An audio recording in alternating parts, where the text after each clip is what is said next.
Soy William Master. Nací en la ciudad de Cleveland, Estados Unidos, el 27 de diciembre de 1915 y fallecí el 16 de febrero del 2001 en la ciudad de Tucson. Fui médico ginecostetra de profesión y científico estadounidense. Mis padres fueron el señor Francis Master y la señora Taylor. Siempre se preocuparon porque mi hermano y yo tuviéramos una infancia feliz, pero sobre todo sobre nuestra formación académica, razón por la cual estudiamos en las mejores escuelas de Estados Unidos. En 1971 contraje nupcias con la señora Virginia Johnson, con la cual destacamos por los estudios realizados e investigaciones sobre la sexualidad humana y las disfunciones. Fuimos los científicos más importantes de la sexología en el último tercio del siglo XX. Soy Virginia Johnson. Nací en Springfield, Missouri, el 11 de febrero de 1925 y fallecí en San Luis de Missouri el 25 de julio del 2013. Mi madre fue Edan Vance, mi padre Ann Vance. Realicé mis estudios en la Facultad de Medicina de Washington, de sexóloga estadounidense. Participé en el diseño de instrumentos de respuesta fisiológica en la actividad sexual. Trabajé de la mano con colega y esposo William Master, con quien tuvimos dos importantes libros. Uno, La respuesta sexualmente humana en 1966, y el segundo libro, Incompatibilidad sexual humana en 1970 y homosexualismo. Somos los maestros de la revolución de la sexología.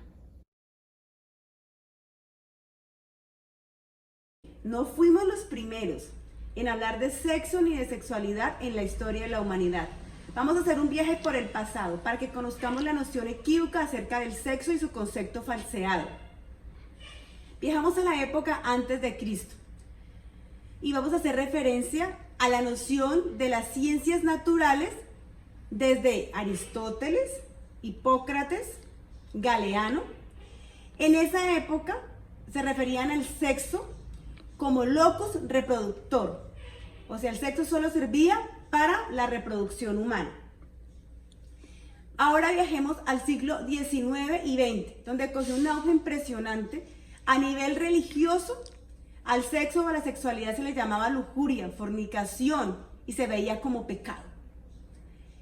Y si lo vemos desde las viejas ciencias, lo llamaban el locus genital. Un dato histórico importante es el de Sigmund Freud, quien habló por primera vez de los problemas sexuales en Estados Unidos y logró un cambio de actitud en esta comunidad.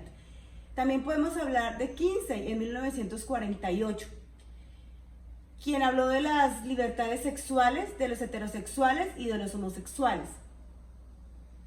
Fuimos pioneros en el estudio científico de la naturaleza sexual humana, creando una revolución sin precedentes en el tratamiento de los problemas sexuales. Perseguimos dos objetivos. El primero, curar las enfermedades disfuncionales a nivel sexual. Y el segundo, mostrar un nuevo modelo de las artes amatorias entre los sexos.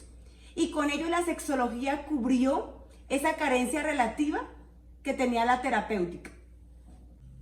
El sexo no tiene dos conceptos, sino tiene tres, al contrario de lo que la humanidad ha pensado a lo largo de su historia. Está el sexo con su función reproductora para que la humanidad no se extinga.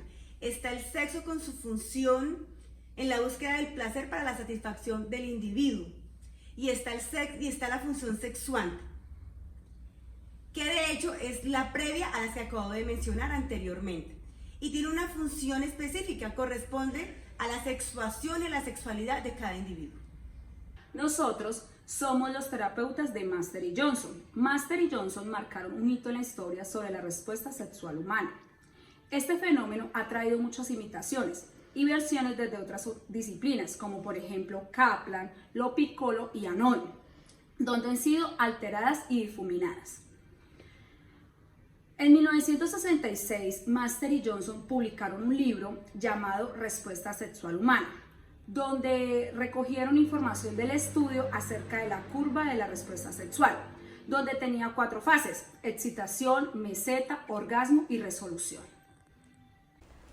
Para realizar este esquema del ciclo de respuesta sexual humana, Master y Johnson hicieron un estudio en el que filmaron y observaron más de 10.000 actos sexuales a un grupo de 382 mujeres de edades entre 18 y 70 años y 312 hombres de edades entre 21 y 89 años.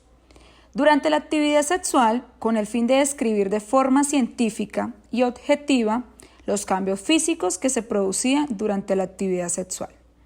En total, se examinaron más de 10.000 secuencias de actos sexuales, tanto de parejas como individuos. Tras este estudio, describieron la respuesta sexual mediante una curva, la curva de la respuesta sexual humana. Esta curva tiene 4 etapas. Excitación en el hombre. Se presenta erección del pene, aumento del tamaño y elevación de los testículos, secreción mucoide, secreción prostática y seminal. En la mujer, tumescencia del clítoris y labios menores, lubricación vaginal, alargamiento de la vagina, elevación del clítoris, secreción de las glándulas parauretrales. La meseta. Se mantienen e incrementan los niveles de excitación sexual, predisponiendo a la persona para el orgasmo. Orgasmo en el hombre. Contracción de vesículas, próstata y conducto deferente. Contracción de músculo bulbo y salida de líquido seminal. Contracción de esfínter anal. Y en las mujeres encontramos contracción uterina, contracción de la plataforma orgásmica vaginal y contracción del esfínter anal. En la resolución se encuentra la involución de la erección y el periodo refractario, y en la mujer disminución de la congestión pelviana, pérdida de la tumescencia de clítoris y labios menores. Puede retornar a la fase orgásmica. A nivel fisiológico, buscamos la respuesta ante la excitación sexual. Para ello utilizamos como instrumento de medición principalmente la respuesta cardíaca y la tensión muscular. Como otro parámetro, en el área de la psicología de los participantes antes y después del estudio. En 1970 se realizó la publicación del libro Incompatibilidad Sexual, en donde abordamos distintos problemas y distintas disfunciones tales como eyaculación precoz, impotencia, vaginismo, frigidez. Estas disfunciones ya habían sido tratadas por psicoterapia y por psicoanálisis, con tratamientos de muy larga duración, los cuales tenían índices de muy bajo éxito. Es aquí donde entra la gran revolución, donde ofrecemos nuestra más rica contribución. Desde este marco, ofrecemos conceptos, claves básicas de interpretación de la sexología, la terapia sexual, en el arte del amar.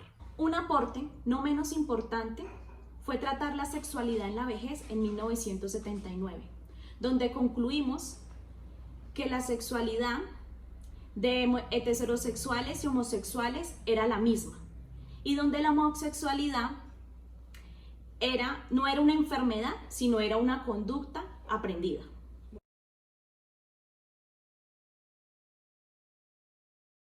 Tiene como objetivo eliminar la tendencia de las personas a involucrarse sexualmente para lograr ya sea el orgasmo o querer demostrarle algo más a su pareja. Esto hace que el individuo pierda la capacidad de disfrutar el proceso, ya que su mente está en el futuro más que en el presente, ya que el funcionamiento sexual es natural. Es decir, si no hubieran impedimentos o tabús, las personas estarían en la capacidad de disfrutar tranquilamente su encuentro sexual. Y esto aumentaría el tiempo de satisfacción que les brinda el contacto físico, pero en cuyo caso el orgasmo sería una consecuencia y no un fin de la relación sexual. Razón por la cual la terapia es preferiblemente que se realice en pareja, ya que en la mayoría de los casos los problemas no radican en los individuos, sino en una predisposición de pareja. El elemento principal de la terapia es enseñar a las personas el contacto físico como una forma de comunicación y entrenarles a enfocarse en las sensaciones placenteras del cuerpo, a través del contacto físico. Las etapas que se enseñan son: primera, contacto físico del cuerpo sin incluir los genitales. Segunda, contacto físico del cuerpo con los genitales sin alcanzar el orgasmo. Tercera, contacto físico del cuerpo con los genitales intentando alcanzar el orgasmo. Y cuarto, contacto físico, los genitales, la mujer intentando alcanzar el orgasmo y finalmente coito.